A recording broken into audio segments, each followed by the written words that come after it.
Hello and welcome. This is Kevin, also known as AWOL, and today we're working on another two-color pattern.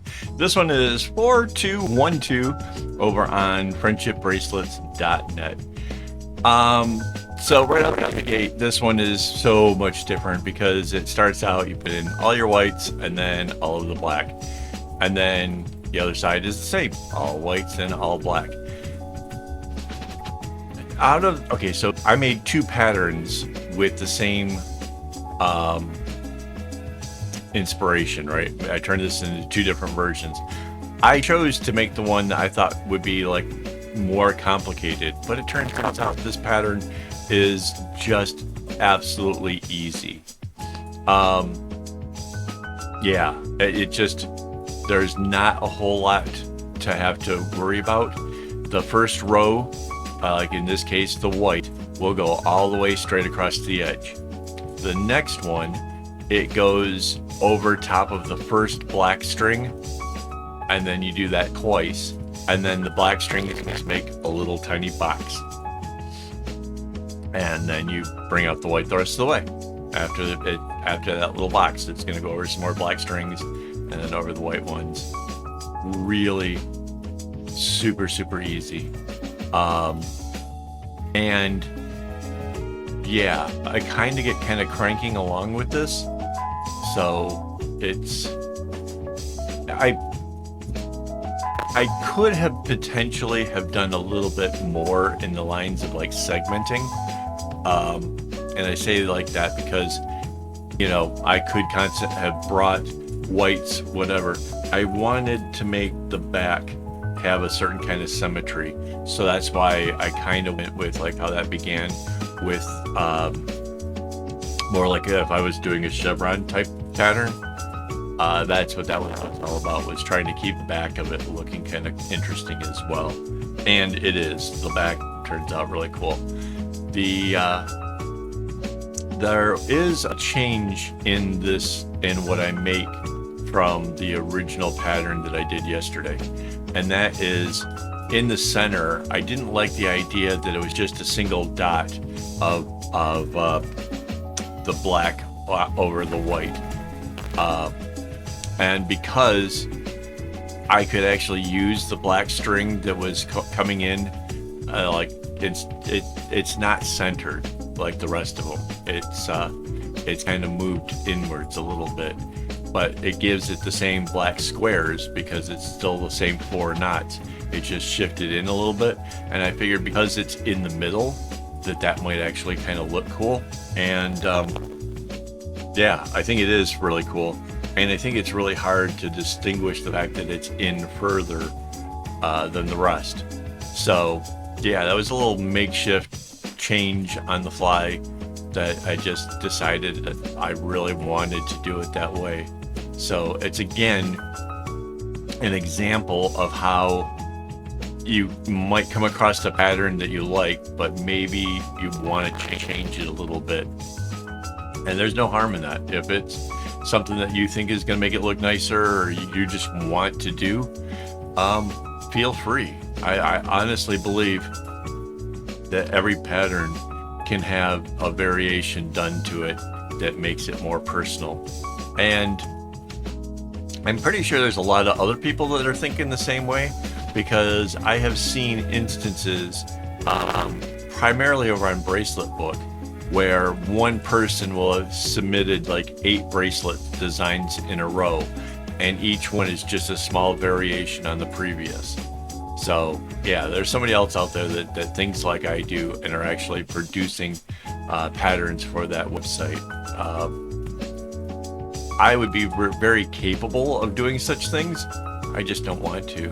I don't, you know, I want people to be creative on their own, not necessarily just stuck to a website to do all the stuff for it. That's why I teach how to make these patterns, how to do it differently, how this was doubling a pattern, but then turning it into something completely new and completely different than a normal double.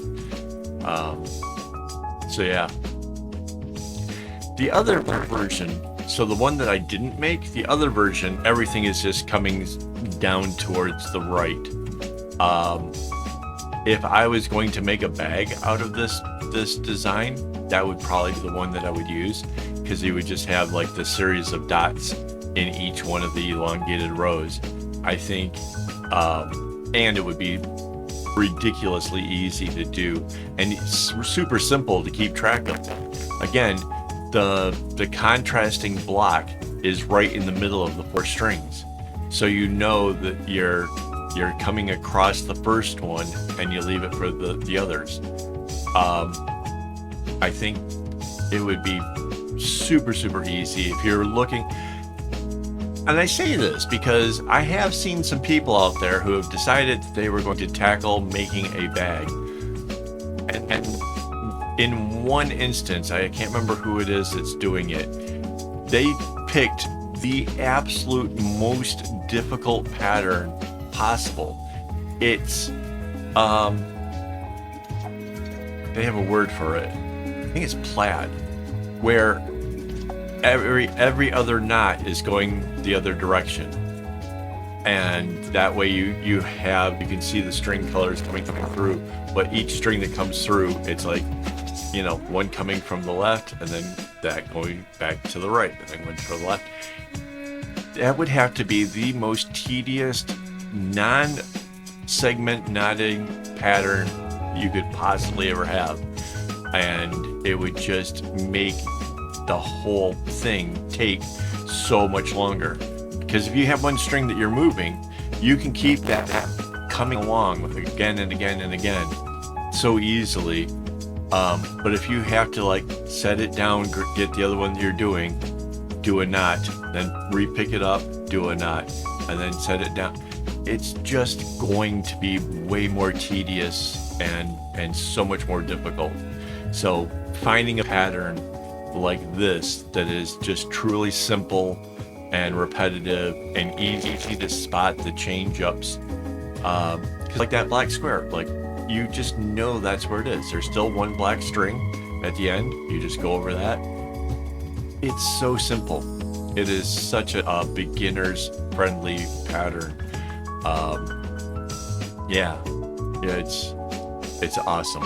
So yeah, if you're looking for something bigger to do, this really easily could be the one for you, especially if you're trying to do something big, but you're, you know, not as experienced at this stuff. I feel like most of the people that watch my channel, though, probably are way more advanced than this, but I do like to kind of do some of the ones that are easier, just A, as a reminder that you can do easy patterns that end up looking really cool, but B, I want to have people who are maybe intimidated by the more complex designs to have something that they can try as well. So yeah, this one I guess could be kind of interesting if you try to double this. The only thing is where the two, okay, so the whites just came down, right? When they join into the next one, that's going to be a very large block of solid white, because when white crosses over itself, there's going to be no change ups, there's no diamond or whatever. So doubling it, in this version, it's going to have like these big gaps where, well, like in the middle, right? Where it's white over white, there is no gap.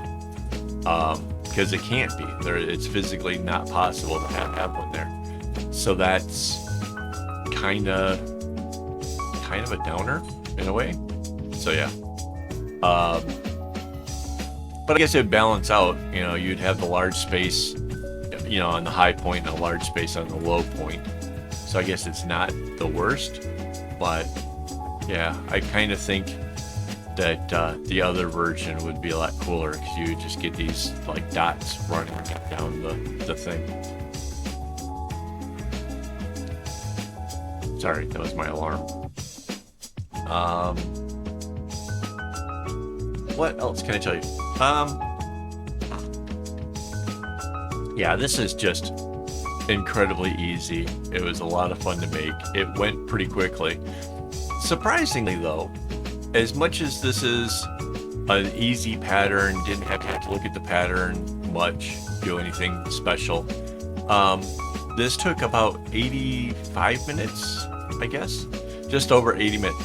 So technically, this one took longer than the more complicated one that I had a couple days ago, which kind of blows my mind, because the other one was more complicated. I had to keep looking at the pattern, but its segment knotting was like on point, where this one is a lot more like just doing chevrons. So this one actually took longer than the more complicated pattern. So go figure. And I don't mention the times as like a bragging or, you know, a challenge or anything. It's just, I do like to kind of gauge how long it took to put them together. And because I put together the videos, and if it's too long, then I have to change the speed at which it gets sped up, right? Because this is like 4 times the usual speed. So, but if it had taken 90 minutes or, you know, or longer, I might bounce it up like 5 times the speed. So here it's going into the center area, which is sort of cool. And this is where I do the little change. So you'll see, like, put the little blocks in there. Oh, and you do have to use knots that bounce back in order to get the center part to do its thing. So it does include the left rights and the right lefts.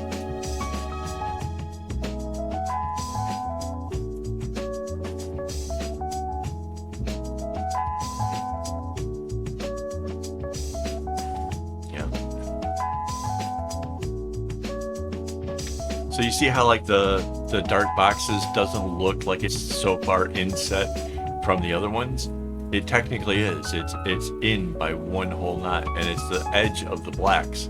So as opposed to being in the middle, having one left over, but it's just enough to make the center interesting. Again, the original, because the way it landed, it would have been just one dot and one dot, and just as I was getting closer to it, I was like, do I really want it to be like that? No.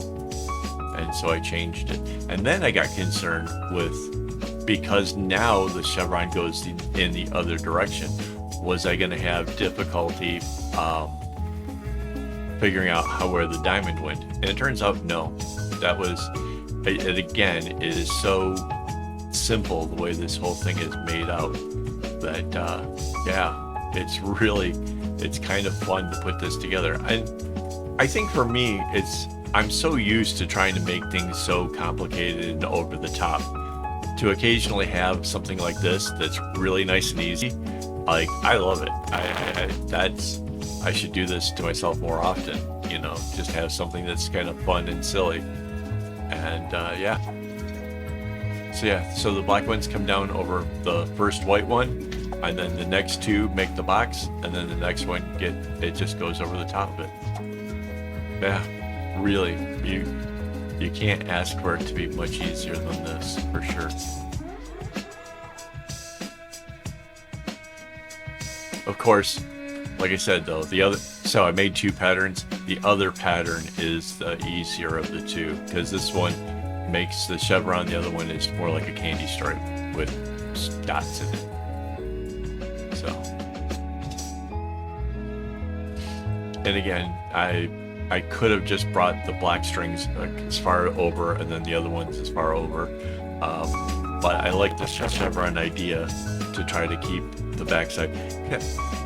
I don't know, I've become really conscious over this idea that some people like to flip the bracelet around the other way, and so I'm trying really hard to respect that and turn this into like a thing so that I can do it.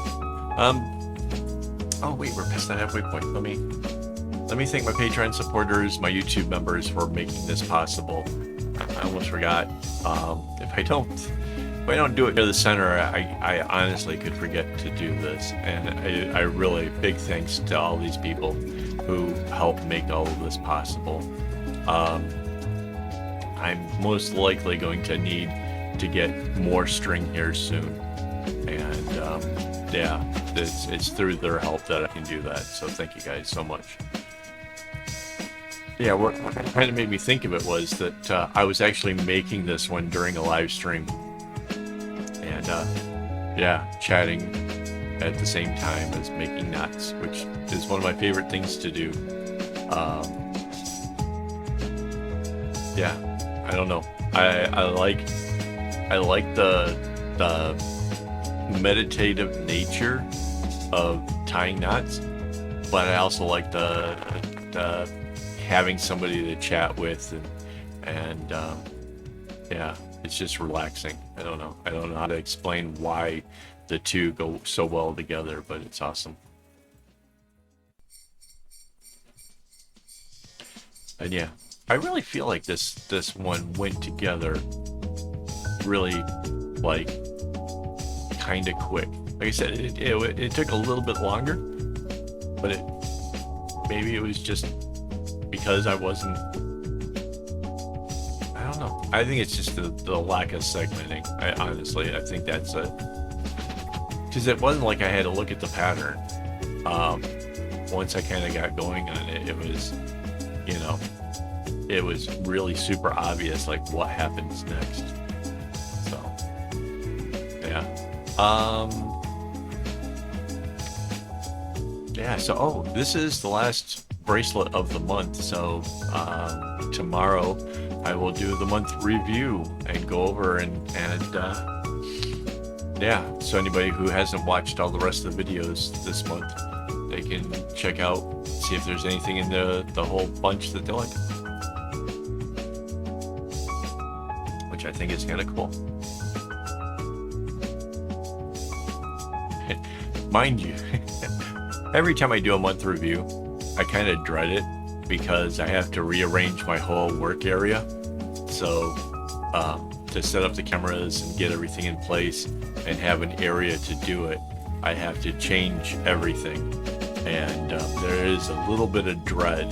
I kind of felt it kind of creeping up my neck there. Just like, oh man, I had everything kind of nice and situated for a whole month. Now I have to like change it. It's okay. I will do it for you guys because, I do it all for you guys. I honestly, I could go on just to make my own bracelets and stock up a shop or something without the videos. But what good would that be? You guys wouldn't get all this extra insight into how I come about making all these things. So let's see, where are we? That black one and then this black one. Yeah. So after this black row here, there's just one more row of the whites, and then I braid it up. So yeah, if you guys have any questions, leave it down in the comments. If you have ideas for blindside creations, also leave those in the comments. I'm still hoping to do that here. I don't have any submissions yet for February, so maybe by March we can get some. That'd be nice. I don't know. Need you guys to come up with stuff that you want to see made. And I know that a lot of you guys watching actually have patterns that you do, So, and if possible, please don't do more than 16 strings because basically it just takes so long to make bigger bracelets that I could get set behind in my scheduling when it comes for making stuff. So like if it's really big patterns, that would be bad. That would be, yeah. Can you imagine? Like I spend a week making a bracelet and then I have to have a video every day. Doesn't work. Doesn't. It's that would not work at all. All right. So final area here. If you're still here, hanging out, watching, leave me a comment. Say something silly. I don't know. Just let me know that you're still here, you're still watching. I look at the statistics and most people don't watch the whole video. I suspect they kind of jump around though, because I suppose I would too. Like if I wanted to just see how it turns out, kind of jump to the end. But if you've been watching the whole thing, just leave a little comment. Let me know. I would really appreciate that a lot. Plus, it'll let YouTube know that, like, you know, I don't know why they think that if you watch it and you comment, that I must be doing something really, really good. So, yeah, that'd be awesome. Yeah, the last little boxes. Oh, and I braided this up with like 6 strands of white, 6 strands of black, and then 2 and 2 that were mixed, which made the tassels come out looking really super cool. So if you're wondering how to balance a braid for this, that's how I did it, and it turned out awesome. Oh, and all these strings get used pretty darn evenly, so you don't have to worry about, you know, running out of something. So there you go. I think that's about it, guys. We're coming down to the last row. Can't think of anything else brilliant to say, other than just thank you for being here. And yeah, as always, don't get your strings in a bunch.